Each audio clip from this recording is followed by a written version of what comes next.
the ill-judged execution of the well-judged plan of things, the call seldom produces the comer. The man to love rarely coincides with the hour of loving.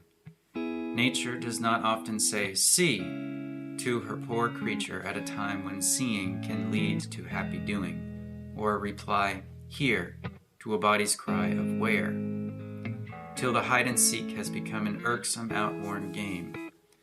We may wonder whether at the acme and summit of the human progress, these anachronisms will be corrected by a finer intuition, a closer interaction of the social machinery than that which now jolts us round and along, but such completeness is not to be prophesied or even conceived as possible. Enough that in the present case, as in millions, it was not the two halves of a perfect whole that confronted each other at the perfect moment. A missing counterpart wandered independently about the earth, waiting in crass obtuseness till the late time came, out of which maladroit delay sprang anxieties, disappointments, shocks, catastrophes, and passing strange destinies.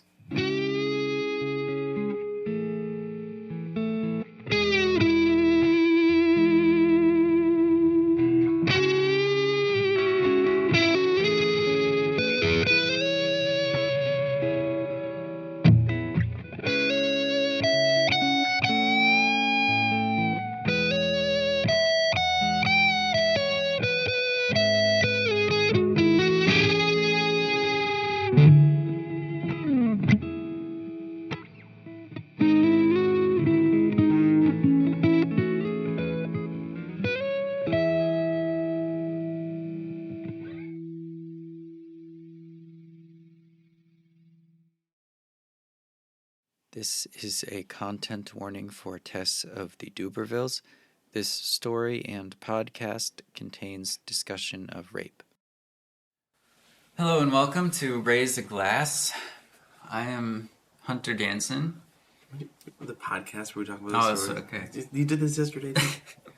Hello and welcome to Raise a Glass, the podcast where we talk about stories and storytellers that shape us. My name is Hunter Danson. And I am Eric Lintola. And today we are excited to talk about Tess of the Dubervilles. I am excited. Today we are discussing Tess of the Dubervilles. But before we do, what is in our glasses here? Yeah, Hunter, we are sharing a cup of coffee from New City Cafe in Rochester, New York. It is their Mexico blend, which you so kindly started in a French press this morning, and so kind of on the final sips of our breakfast. I always love with French presses you can see the oil so much more than you can with a normal coffee maker in the coffee. Yeah. Hunter, are you raising a glass or pouring one out for anything? I am raising a glass to my wife, who is watching the kids right now while we are here, and she is a really remarkable woman, a pure woman, and I love her so much. So, raising a glass to you, Kimberly. And I'm pouring one out for the fact that I woke up at 6:30 this morning, even though I didn't have to. I couldn't go back to sleep. I tossed and turned until like 7, and then I just like, all right, I guess I'm up. But I guess that's kind of a good thing, the rhythms of our body. It's easier to keep them when we don't mess them up, but I kind of wish that I could have slept in, but it is what it is. So how about you? Well, I feel like your raising a glass kind of forces me to say that I'm raising a glass for my wife, who's home with my kids, with our kids. And I am so grateful for her, for Melanie, and for that, and really the ability to be in this space with you to have this kind of time together and discussion. And so I kind of said that somewhat jokingly, but I don't mean it jokingly. I am definitely will raise a glass, and hopefully that's always in the common understanding that we're raising a glass to our wives. Yeah. Maybe before we raise a glass to anything else. And then I'm going to pour one out for kind of how dry it is currently in the space we're at. And I'm feeling it in my body and my nose and my hands. But I'm also a little bit worried about my instruments. Because it's gotten cold and it's dry. And those are unideal circumstances for stringed instruments. Yeah. Probably going to have to adjust some truss rods at home. That truss rod adjusts the neck of the guitar. Okay. Thank you. That was... like when you have string buzz and stuff. Oh. Yeah. Usually that's like, because guitars will change with the humidity. And you adjust the truss rod to... Do you have to loosen the strings first before you do that? No. You do have to like retune. Afterwards, yeah. But you just kind of like, it ends up bending just a little bit. Right? Yeah. So that makes so much sense. Yeah. I wish, why didn't you tell us about this, like, I don't know, when I was in 7th grade. That would have, oh man, I've got to go do that. That makes, darn it. Yeah. Well, the more you know, the more you know. You don't know what you don't know. Tess of the Dubervilles.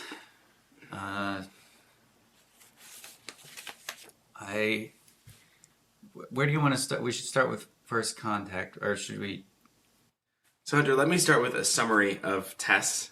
And I also know that you wrote a really cool essay about this, which you just shared with me. And you'll link it, I'm sure, in the you'll link it in the show notes. And then once the Patreon is up and going, we'll have a separate recording for those who are interested to hear the voice of the author share the article you wrote or the piece you wrote on it. I'm going to give a pretty short account of Tess of the Dubervilles because it's kind of hard. If we dive deep into any one scene, I feel like I'd need to dive deep into the whole thing. Tess of the Dubervilles by Thomas Hardy follows Tess Durbeyfield, a woman of pure mind and character and body, as she strives to support her family and then find her own space of freedom in the midst of continual disaster or trauma. She ends up, shortly after the book begins, in a space where the horse of their family dies. She feels like it's her fault, even though it really isn't. And then ends up trying to make money by going to the farm or the homestead, the manor, maybe is the right wording, of Alec d'Urberville, who's a man whose father bought the last name d'Urberville, even though she was there because her dad, Tess's dad, thinks that the Durbeyfields and the d'Urbervilles are from the same family lineage. It's a lie. I mean, they sort of are connected, but it doesn't really mean anything now. Yeah. The Duberville name is just kind of meaningless at this point. And so after that, Alec takes advantage and at one scene rapes Tess. She becomes pregnant. She goes back to her family home, has a baby. The baby dies. And she leaves home to go to Talbothay's dairy farm, where she then falls in love with a man named Angel Clare, who similarly seems pure of mind and life. Yeah, he's like a philosophical dude. Mm-hmm. He considers himself to be kind of countercultural in that way. His father was a pastor, preacher, but Angel Clare is not going to be. Angel Clare is going to be a farmer. Yeah. And so they fall in love, and Tess keeps trying to tell him about her life, and he refuses to hear it until their wedding night, when they both share past Angel shares sexual his experiences. Yeah, he had a sexual encounter with like a woman of the world in England or something, and Tess is like kind of happy, almost like kind of happy to forgive him because she has this experience with Alec that she shares, but Angel doesn't forgive her. Yeah, Tess forgives Angel. Angel doesn't forgive her, Even though Angel is really more guilty than Tess is. And so they end up, after a pretty intense interaction at night while Alec is asleep, they part ways. Alec says he's going to... Angel. Why are their names too similar? Angel and Tess part ways. Angel says not to reach out to him and that he's going to go to, was it Brazil? Yeah. And become a farmer. And pretty much leaves Tess by herself for months, years, incredibly long period of time. She becomes almost destitute and ends up back with Alec d'Urberville. Shortly before, of course, Angel comes back and says he wants her. And Tess says it's too late. Yeah. And as Angel's walking away, Tess kills Alec and then runs to be with him, to be with Angel. They share a few beautiful nights in a rundown castle or manor. And then as they're trying to flee to the United States or somewhere by way of Stonehenge, Tess falls asleep and a group of soldiers come and arrest her. And the book ends with Tess, with a black flag rising, symbolizing Tess's execution, while Angel and Tess's younger sister, Liza Lou, look on at Tess's request. Angel has then taken up her younger sister as his assumed to be new wife. Yeah, he doesn't really say. Of the world. But that was my attempt at a short summary. I'm sure I could go shorter, but I feel like there's so many moments in this book that are important to the overall piece of it. But I'm gonna start by asking the question, Hunter. Why this book? How has it shaped you, and why did we read this?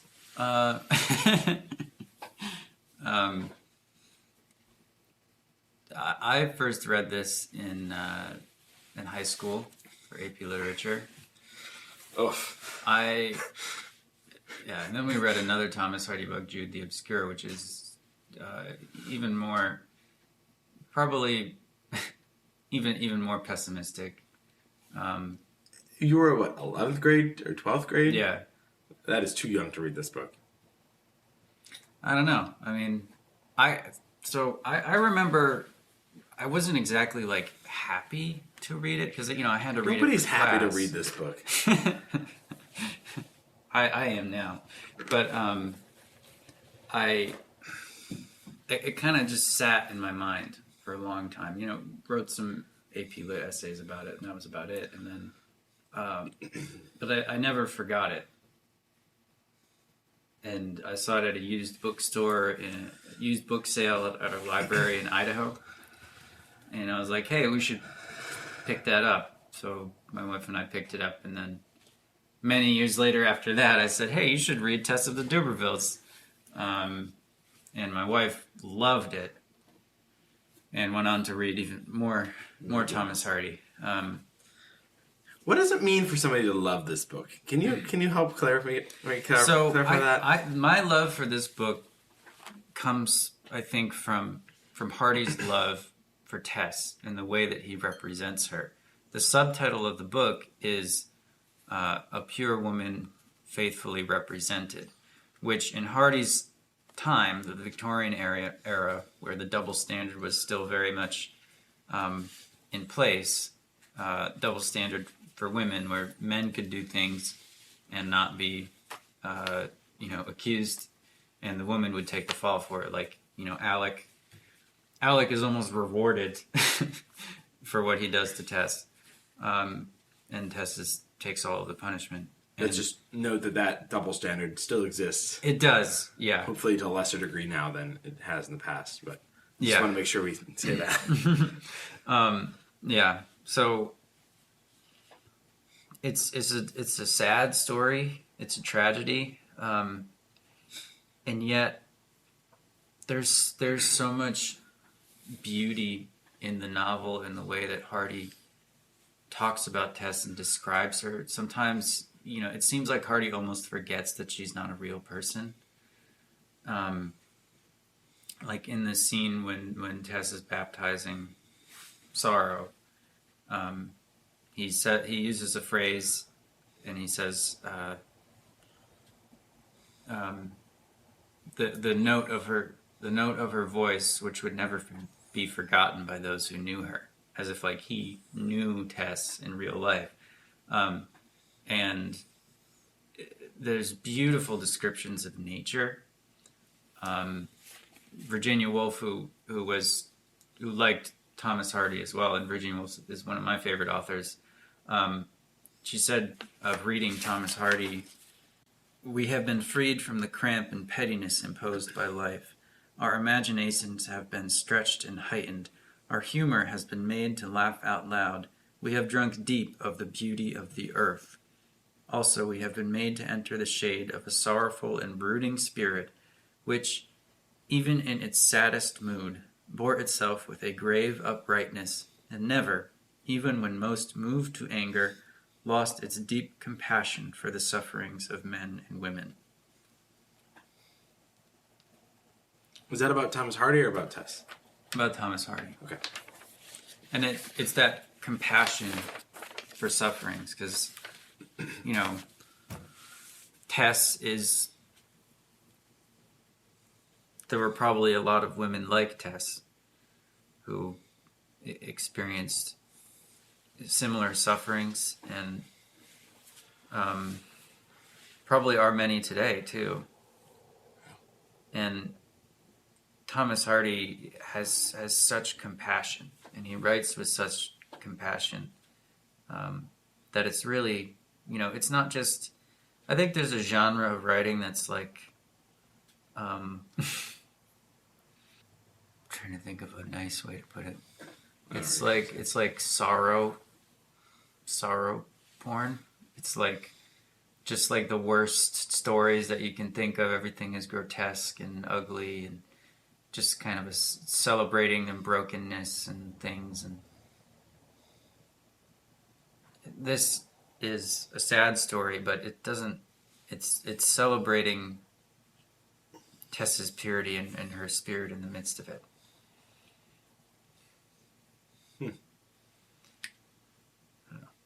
That's interesting. That is not, as I read this book, that is not the feeling I got. But I do. One of the things I hear you saying is it's hard for me to hear this. Okay.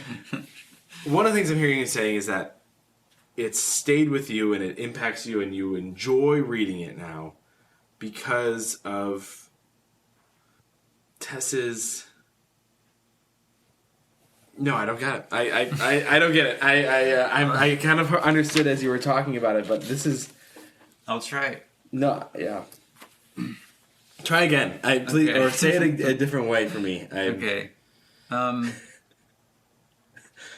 I love Thomas Hardy because of his compassion. Okay. Thomas Hardy, the author. Yes. And I love reading Tess because of his compassion for Tess. In my essay, the main thesis is that as the novel goes on, Tess goes lower and lower in the eyes of society. Mm-hmm. She becomes a fallen woman, quote unquote fallen woman. She becomes adulterously living with Alec.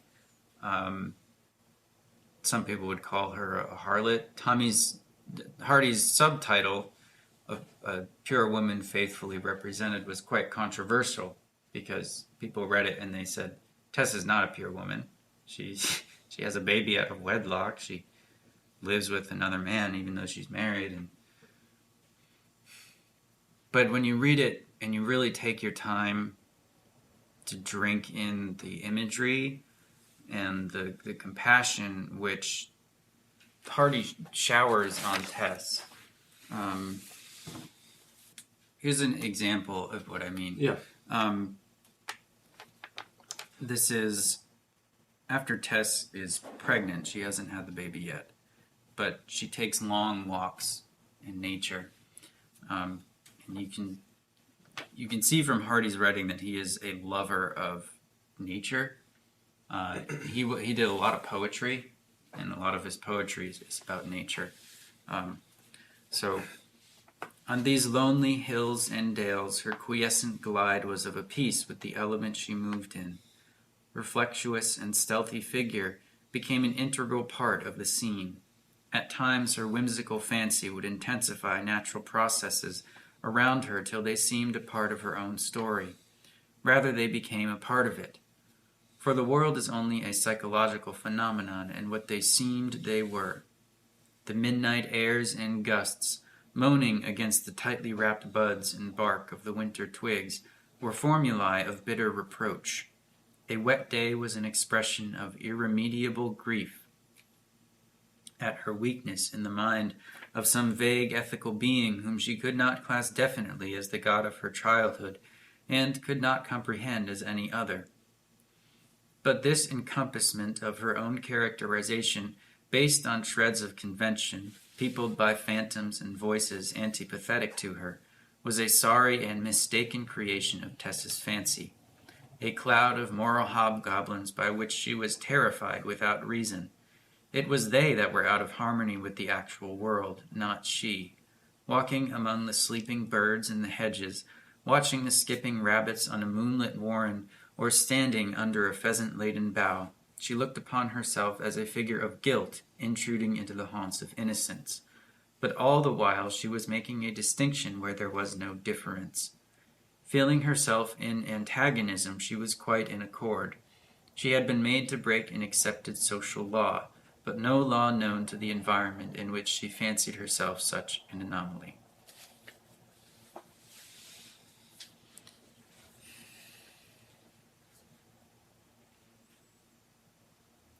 She, because of society and the pressures of society, he says that she looks on herself as a figure of guilt intruding on innocence.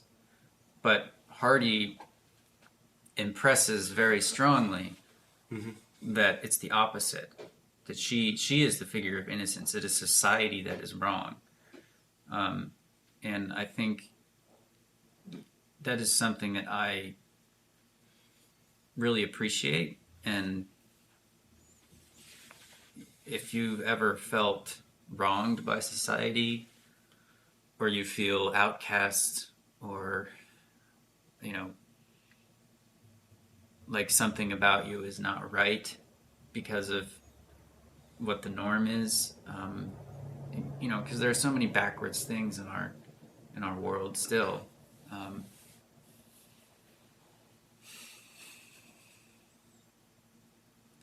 Thomas Hardy has brooded over that, and he hasn't really become. I mean, in Jude the Obscure, maybe he's become kind of bitter, but in Tess of the Dubervilles, there's not a lot of bitterness. There's great compassion and sorrow, and love for the beauty of Tess, who is pure, and yet she is the outcast. Okay. So you've communicated, one of the things that I've heard is that some of the strength in this book is the way it spoke against the prevailing notions and social norms of the day by taking a person of uncompromising moral purity and putting her through every terrible situation and showing that it was not her fault and that it's the world kind of against her. I'm wondering, or maybe maybe wondering isn't our word. I think some of what you've communicated is lost on a modern reader because of a lack of understanding of Victorian era expectations.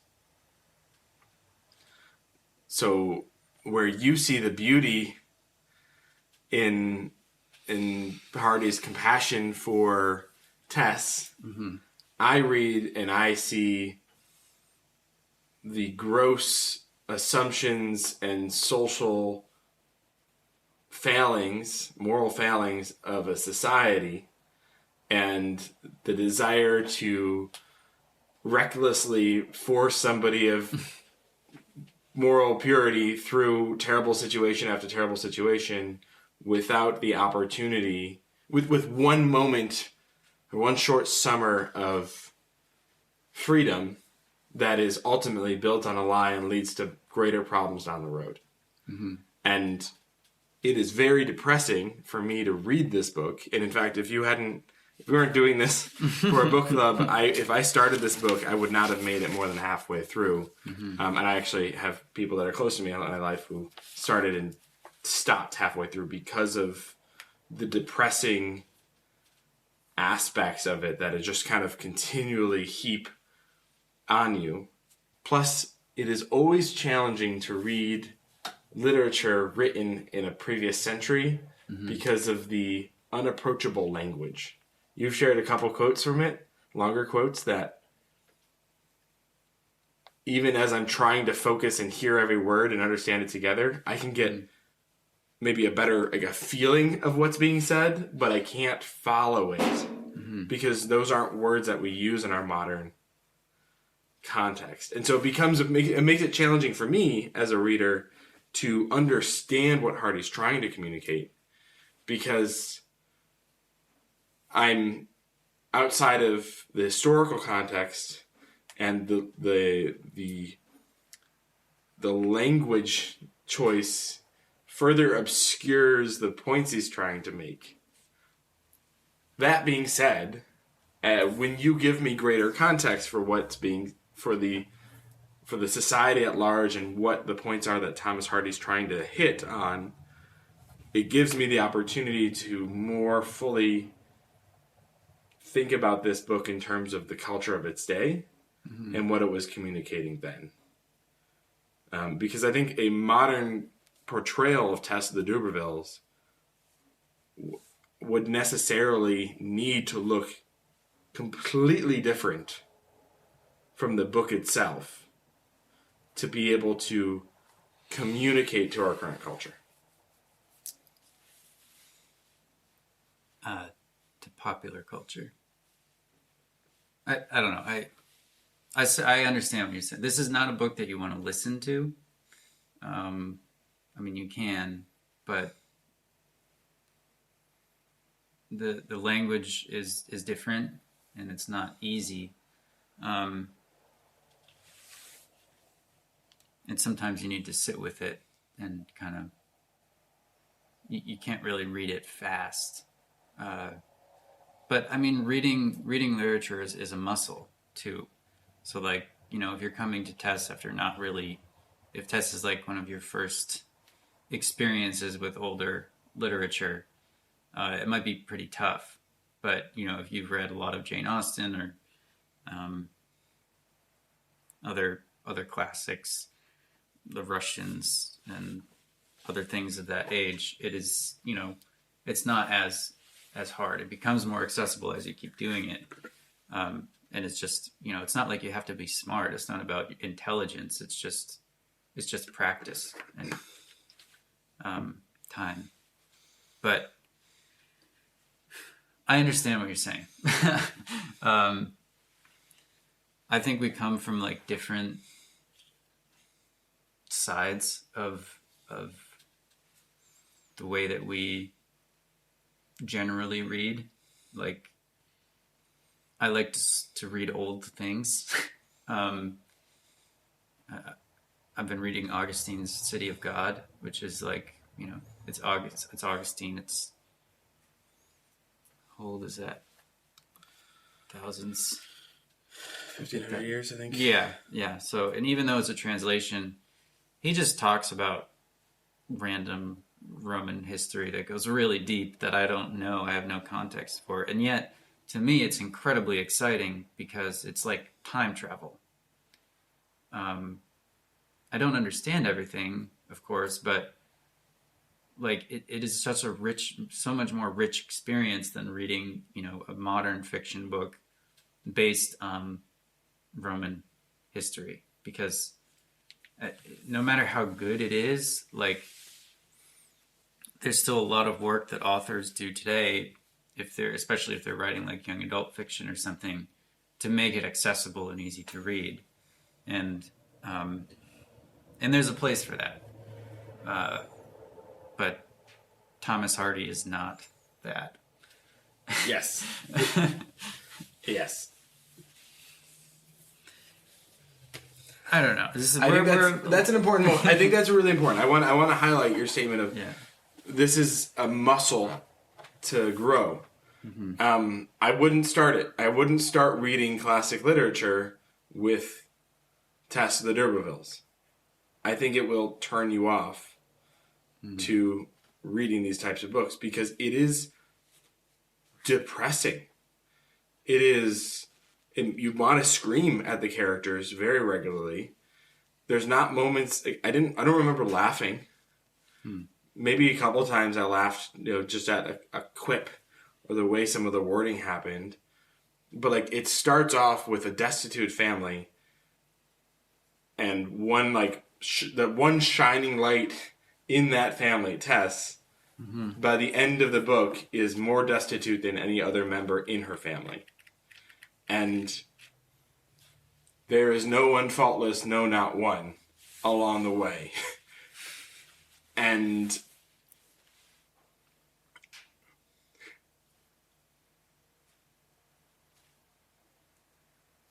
while it has valid pieces that it's communicating, and I think you've done a good job sharing that, and we're going to talk about more of them, it makes sense. Maybe I'll say this. It makes sense to me that this is a book that an AP literature teacher liked. And it makes sense to me that you don't remember. You remembered the feeling of who Tess was, but not the whole experience of the book. Yeah. So here's something that I think, I don't know.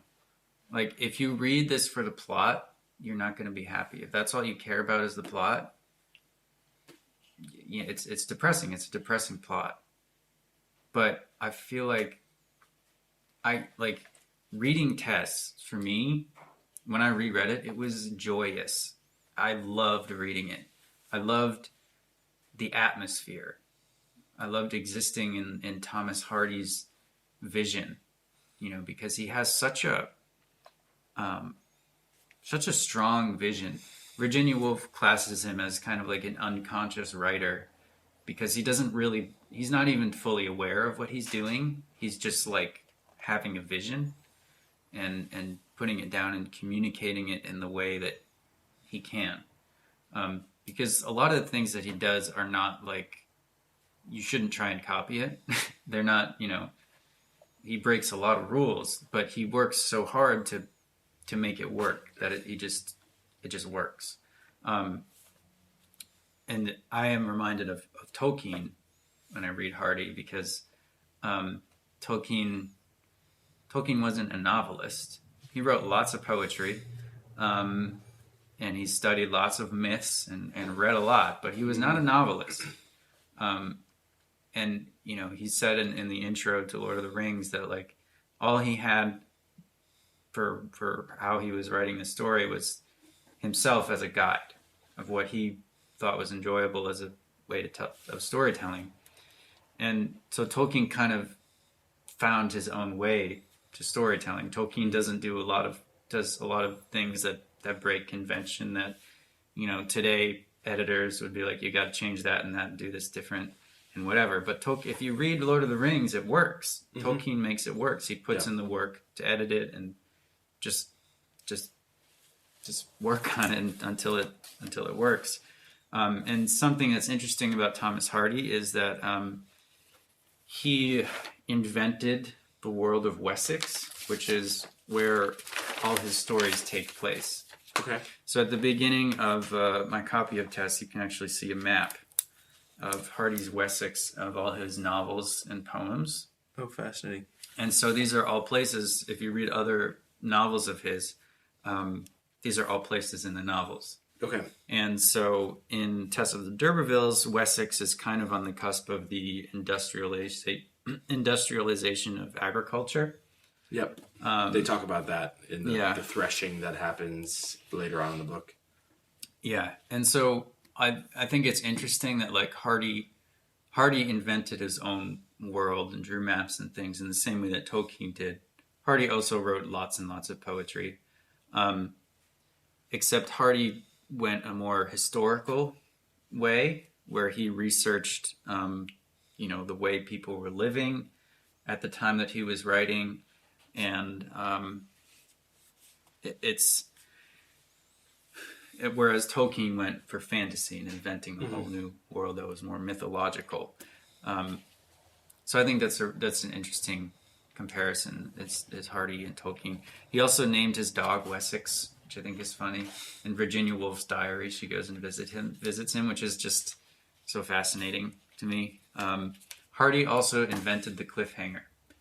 So in one of his stories that he published as a serial, he left one of his characters literally hanging on a cliff. Okay. And that's where the term cliffhanger comes from. Really? Fascinating. Yeah. Did he pick up at the next issue? Yeah. That's why they call him Cliffhanger. Yeah.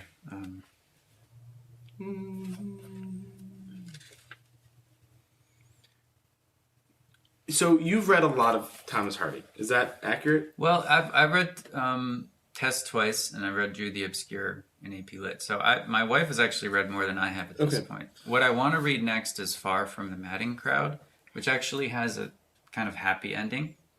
So if you want to get into Thomas Hardy, like maybe don't start with this. Maybe go to Far from the Madding Crowd, or his poetry. His poetry is wonderful.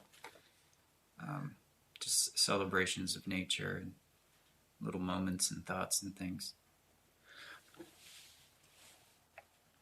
I feel like you need to do a lot of work in reading Tess as a modern reader to be able to extract the experience that you had of Tess.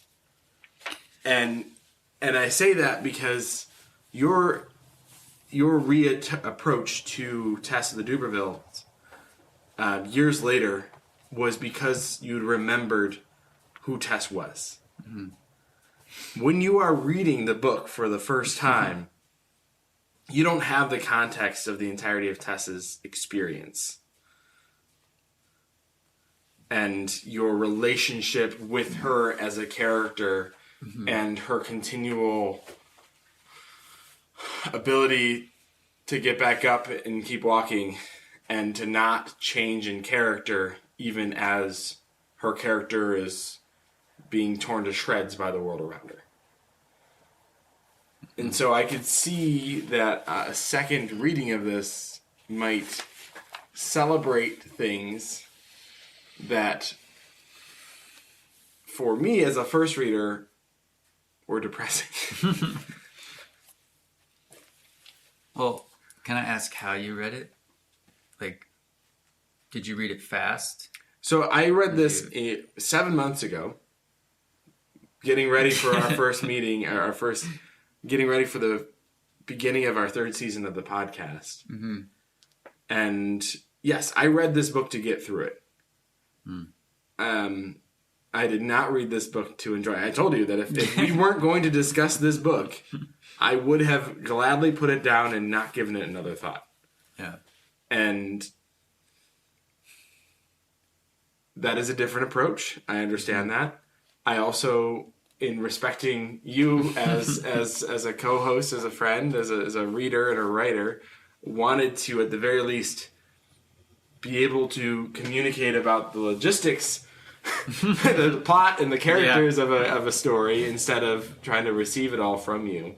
And I think that many of the people many of our listeners might be closer to being in my boat as they're approaching this book than in yours, which I think is one of the joys of having this conversation with you. So I'm sitting here with you. Yeah. You read me your essay, which took 10 minutes or longer to read out loud.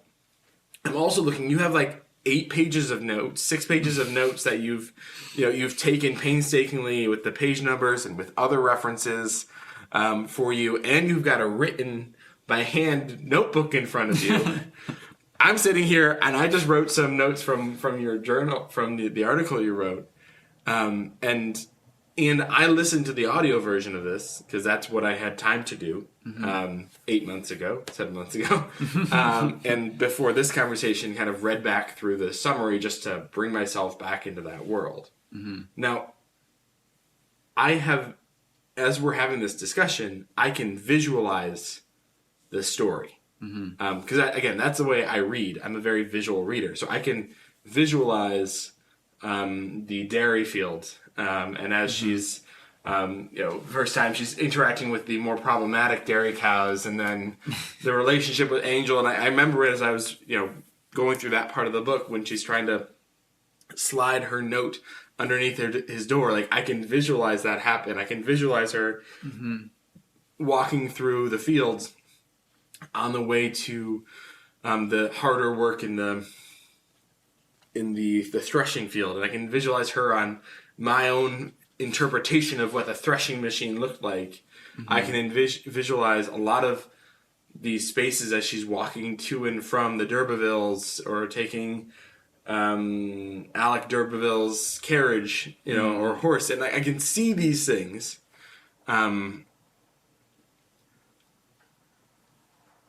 I can see them well, which means that, and it's very clear that the writing quality is there to communicate scenes in a way that makes it a livable experience, which is not a simple or an easy thing to do.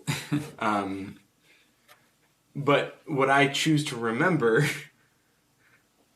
are the visual scenes of what happened and not the momentous, terrible experiences that she goes between. Like, I don't try to remember the experience of her with her parents and then with Alec, and then on her wedding night. Like, those aren't, and then with the black flag raising, and with her going to Angel's parents' house to try and get some money because Angel promised that to her, and then overhearing the conversation about poor Angel being married to such a I don't focus on those things.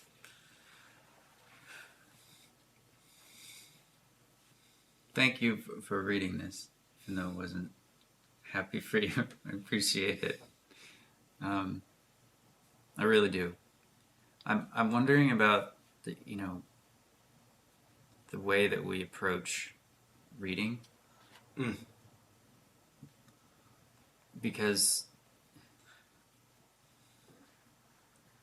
I mean I read things to get through them sometimes, but I think that reading can be a more meditative experience.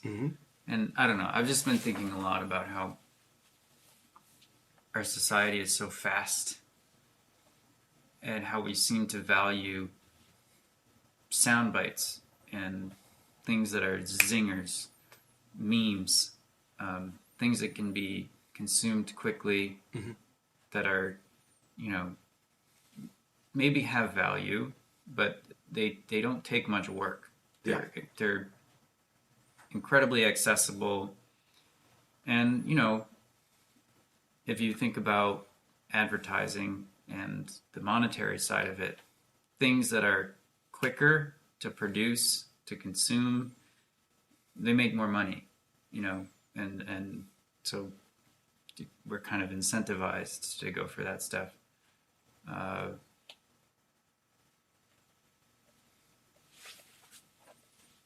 And reading something like Tess, for me, is a way to slow down and I don't know if escape is the right word, but to kind of rebel against all of that for a little while. Yeah. Which maybe to someone like me is, very attractive for me. I think, as opposed to, yeah. But I think that makes sense to me for knowing you. And I think for anybody who's listened to multiple of our episodes, that probably is not going to be too much of a surprise. And I think it's one of the big strengths you have. Yeah. In helping us kind of slow down and focus in on the specifics and on the contemplative, contemplative, is that right? And some of the challenging conversations that we might want to blow over.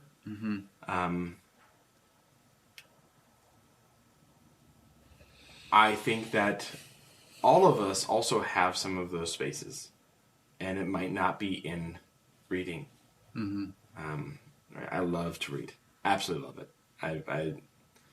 And to the extent where if I can't read a physical book in front of me, I will listen to a book to experience the world, maybe to a fault. But for me, if I'm really going to slow down, like, I'll tend my garden.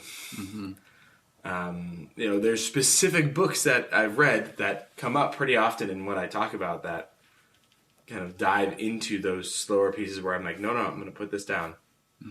And we'll come back to it because I need some time to think about it. Right, the first time I read Out of the Silent Planet and Paralandra, like those first two books in the Space Trilogy by C.S. Lewis forced me into that space. Life Together by Dietrich Bonhoeffer. The Problem of Pain, C.S. Lewis. There's a few others. Even the first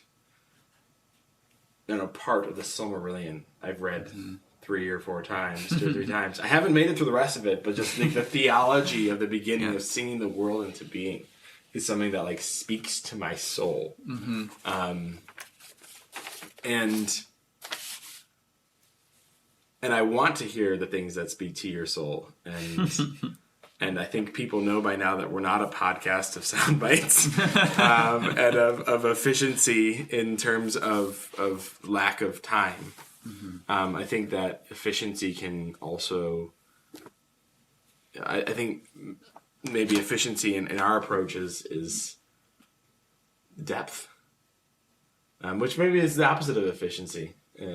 But it's interesting because, we just talked about Steinbeck, and in his writing, there's a great efficiency where you compare it to something like Robert Jordan, who is easy to read, and yet the Wheel of Time series is 13 books long.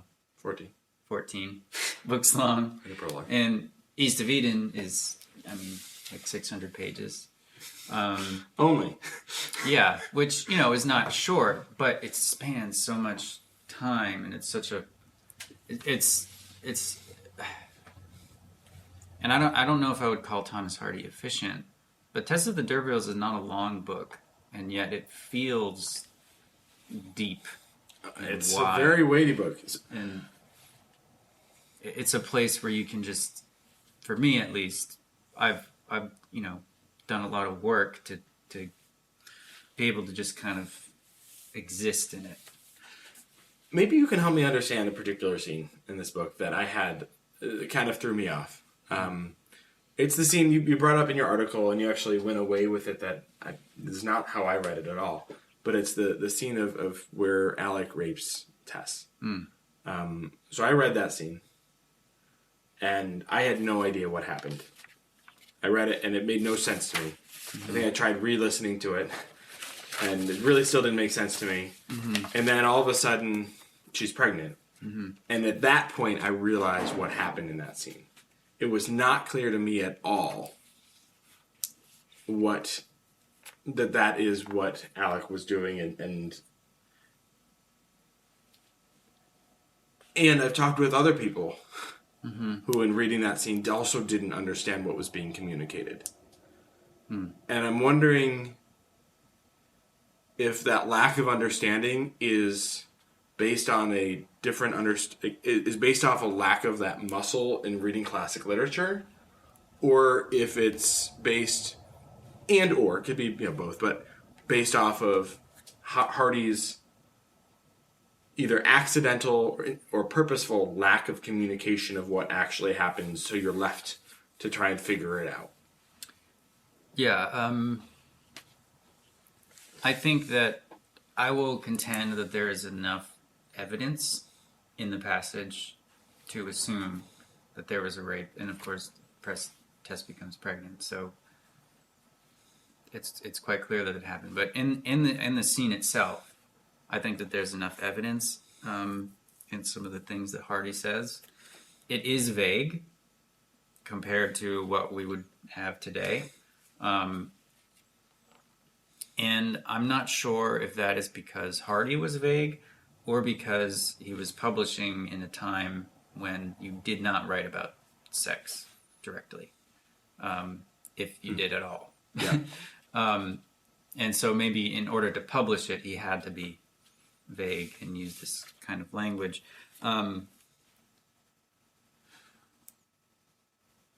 Maybe we shouldn't read this whole scene out loud. I feel like that. Yeah, no, I'm just trying to find some evidence. So he talks about the coarse pattern that is traced on Tess's flesh.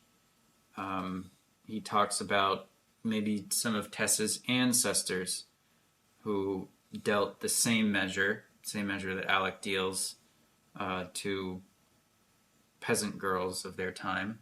Interesting. And that maybe the sins of Tess's fathers are coming to be visited upon her. And Hardy asks where Tess's guardian angel is, implying that she has to be protected from something. Where was, the providence for her simple faith? Because Tess has a very kind of simple faith and purity before this moment. But as a modern reader, those aren't things that are obvious. So I could envision finishing this chapter, that comes right at the end of the chapter, and then having a discussion in a class, and 50% of the class saying, like, one thing and 50% saying the other. And then you find out that she's pregnant, and then it's like, oh, okay. And that's, like, maybe the best example, because it's an important turning point in this book about the ways that this can be inaccessible for a modern reader to understand, and it's really hard if you're the only one reading this book. You almost need to discuss this book with people while you're reading it in order to understand what's happening, so that you can then take the next step from observing to interpreting to then seeing how the grand scope of the world that Hardy is creating is meant to exemplify and, in your words, celebrate Tess and Tess's character. Like, I feel like there's a lot of steps that need to be taken to get to that point. And I'm not sure it could happen on a first read. I think it depends on who you are and what you've read, and whether or not you're used to it. Because, I don't know. I think our tendency today is one of the things that we value in fiction, new fiction, is clarity.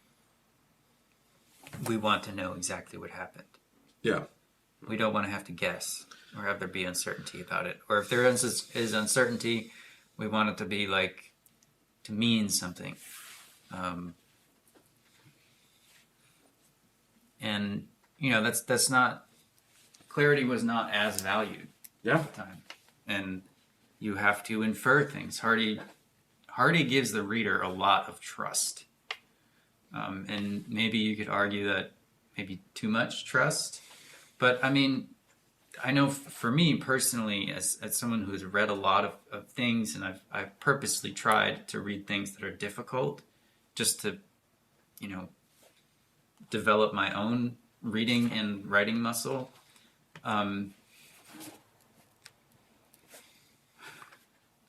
I love Thomas. I love kind of the challenge of it. I love all the different ideas and thoughts that Hardy uses to communicate that are just so rich and have so much more flavor to me than a lot of modern stuff. And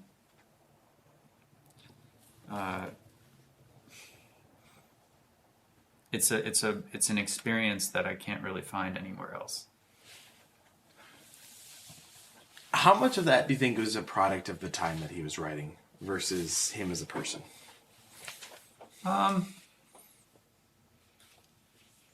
It's hard to give a percentage, but I think there's definitely a large amount was both. Because Hardy didn't really consider himself as a novelist. Well, he wrote novels to make money, but he did it honorably. You know, if you he didn't just like try and sell stuff. You know, like he was honest about his work. But he really considered himself to be a poet, and that was what he was most passionate about was poetry. And if you read his poetry, it is really deep. You have to ponder it, think about it. It's not always clear exactly what he's saying, but it's the sort of thing that you puzzle over. It's like a parable of Jesus that we talk about and think about and look at from so many different ways, even though it's just 3 verses or something. Mm-hmm. That's kind of the experience that you have with Hardy's poetry. And so I think there's a fair amount of that is in his novel, and the way that he communicates is in a poetic way, which is not always direct, because honestly I feel like when you are direct, you can be clear, but sometimes to approach some of the harder truths of life and the sorrows of life, you have to kind of come at it a different way. You know, like Tess of the Derby, he calls it an impression, not an argument. And I think that if Thomas Hardy had tried to write an essay about the double standard in Victorian society, it wouldn't have the same impact as the story of Tess. Because stories can do so much more than an argument. Yeah, well, that's true. Stories, I've found that in my own role. Stories change hearts more than statistics and figures and facts do. I almost wonder if a different approach to this book of telling 2 stories, this like the story of Tess and the story of Alec, is like 2 stories that might intermix, but like are told back and forth without maybe the constant sorrow that plagues and beleaguers Tess, if that would have accomplished a similar end goal. But maybe that's a pointless hypothesis or pointless thought, because that's not actually what was done. I think a lot of the power of it would be, at least for me, it would be lost. There is a BBC adaptation of Tess that's pretty good, very good portrayals of Tess, because Tess is actually kind of spunky. She's like, she's not like angry. She can't afford to be, but she does resist, and she has some pretty good quips. Like, what she says to Alec, did it ever strike you what every woman says some women may feel? Yeah. She's not a victim, like a voiceless victim in this story. Yeah.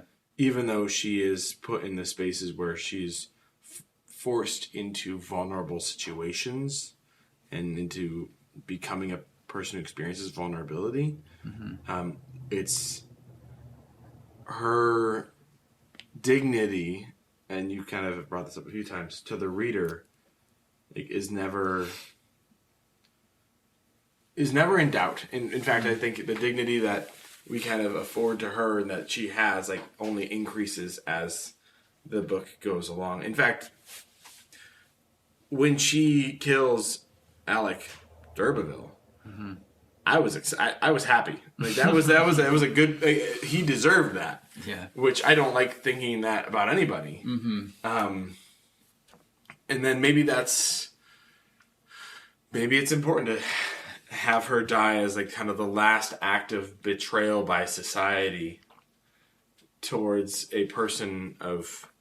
What did you say the subtitle of this book is? A pure woman faithfully represented. Yeah, maybe that's important to have as the final moment in her death, which was I was not expecting, especially you skip some time and then all of a sudden it happens and the book's done. It's like one of those points when you're reading the book, you're like, wait, how are there not more pages left? Like, this is going to end pretty quickly.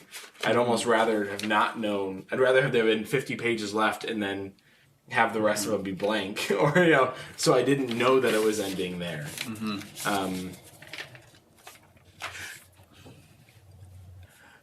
So it ends with Eliza Lou, with Angel. Part of the way that Tess communicates about Liza Lou throughout the book and the couple interactions we have with her portray her as like a miniature version of Tess. As a pure woman. And is that a purposeful piece by Thomas Hardy? Like, is that something you gathered that like he's trying to say that?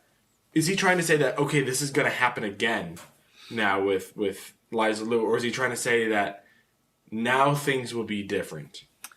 I think that there's an argument to be made for Tess as a Christ figure. Okay. Because Tess, like Christ, is unjustly executed. And, I mean, Christ didn't commit a murder, but Tess, in the same way that Jesus is magnified on the cross, even though according to society and Roman society he's just another criminal dying a shameful death. In the eternal outlook, Jesus has won the great victory for humanity on the cross. And Tess, at the end of the novel, she is high. She is, there's a black flag on the tower.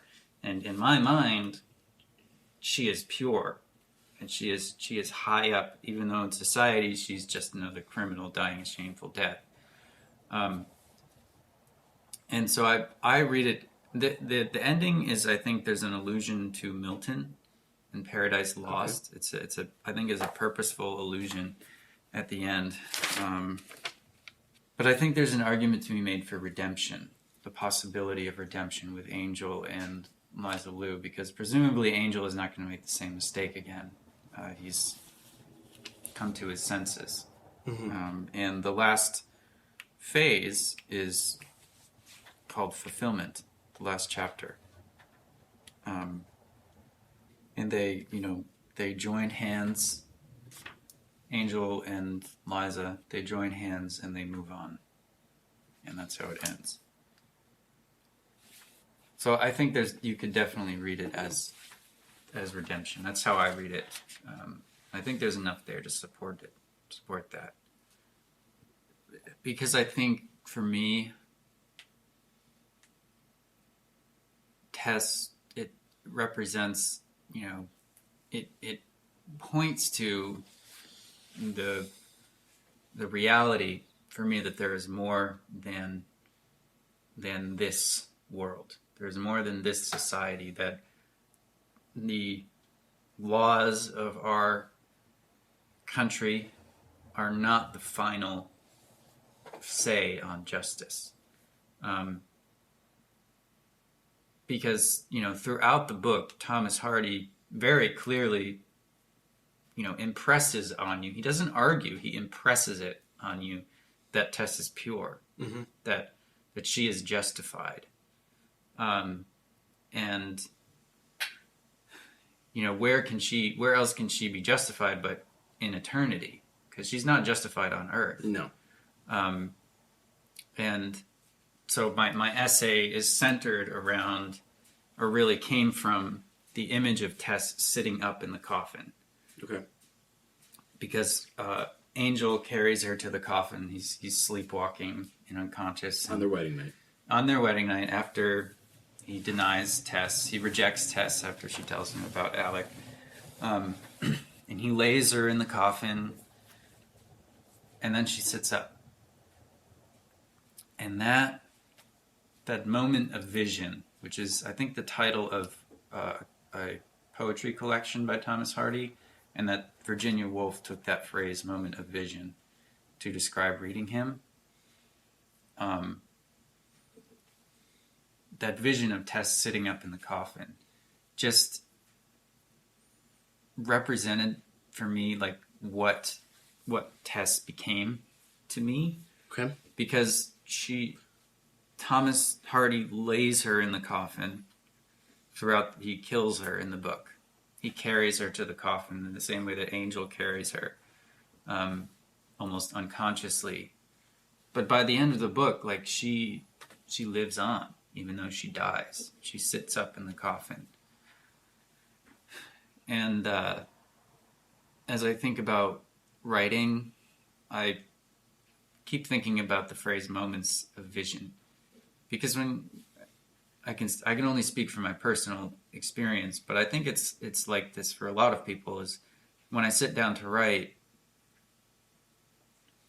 I don't think about plot and characters. I don't think about like what is the most effective way to tell my story. What is the most clear way to tell my story. It's more like having a vision where I enter into my character's mind and I just have a idea for a scene. Maybe it's even just a sentence that seemingly comes out of nowhere. It doesn't feel like it comes from me, even though where else can it come from?